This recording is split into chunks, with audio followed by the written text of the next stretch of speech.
kalau state land tu, tanah kerajaan, memang sebenarnya tak ada pampasan pun. Memang tak ada pampasan.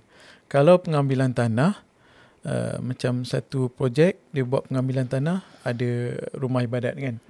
Paling tinggi pun dia bagi ex gratia lah nama dia. Pampasan tu dia sebut dalam masa pengambilan tu ex gratia. Saguh hati lah.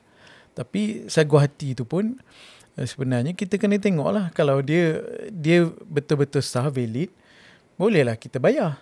Tapi kalau dia memang tak berdaftar, dia memang haram, takkan kita nak bayar kan.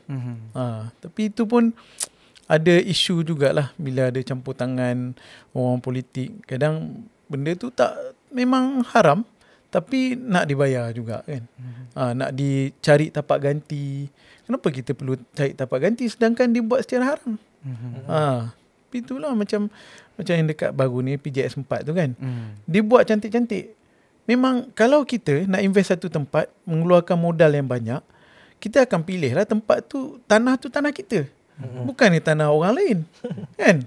Ini tanah tu bukan tanah dia. Lepas tu dia sanggup keluarkan duit beribu, puluh ribu, ratus ribu untuk buat binaan yang bukan atas tanah dia pun.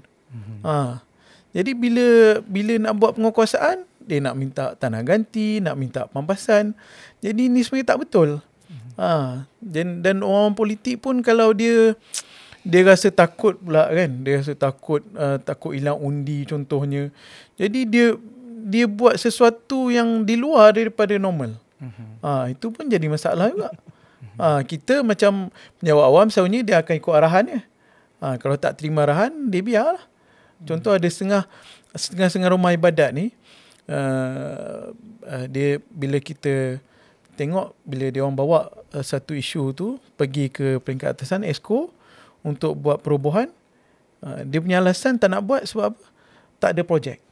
Tunggu projek. Ada projek baru kita robohkan. Jadi sebelum ada projek, rumah ibadat nak makin besar. Saya bukan orang yang boleh syarah hadis lah. Tapi kalau dari segi maknanya ataupun dari segi fahaman secara generalnya, berkenaan tidak ada hak orang yang mana buat binaan ataupun menanam sekalipun. Bila tuan tanah kata kamu harus cabut tanaman ni ataupun binaan ni, maka dia cabut tanpa ada pampasan. Kerana tak ada hak. Itu perkataan dia, tidak ada hak bagi penceroboh. Tegas. Tegas lah. Kalau dia ada hak, maka kita akan bagi pampasan. Itu masuk ada hak. Tapi disebabkan dia tiada hak, ni saya kata, tapi ni dari segi agama lah kan. Benda ni common sense kan. Kita nak cerita pasal hadis-hadis, dalil-dalil, matan-matan dan sebagainya, itu cuma menguatkan hujah. Sebenarnya hujah ni hanya common sense kan. Benda yang semua orang tahu tapi orang tak boleh amal.